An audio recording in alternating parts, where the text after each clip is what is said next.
Hey everyone, welcome to part 1 of this course. This part is about programming and simulation.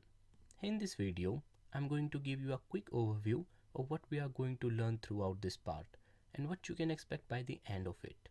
So first of all, we will begin with an introduction to programming and simulation, where I will teach you what is programming and why is it important to learn programming before learning Arduino. And after that, we will move to installing IDE, where first I will teach you some basics about the compilers. Then we will move to installing Arduino IDE, which is the software that we are going to use in this course. And then I will teach you some basics about it so that you will find it easy to use. And once we are done with installing IDE, we will move to some basics of Arduino programming, where we will begin with some basic syntaxes. Then we will write our first program, which is blinking an LED with the Arduino. Then I will teach you about simulation, that how you can learn Arduino without even purchasing any hardware component with using a tool known as Tinkercad.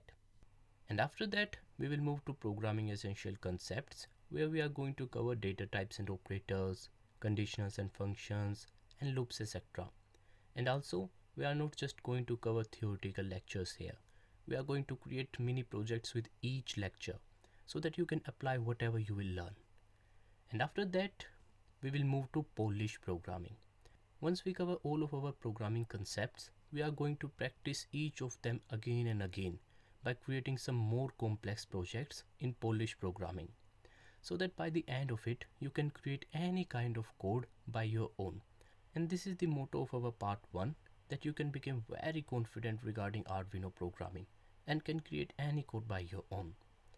So this is about the introduction video. Thanks for watching, and let's begin it with the very next video.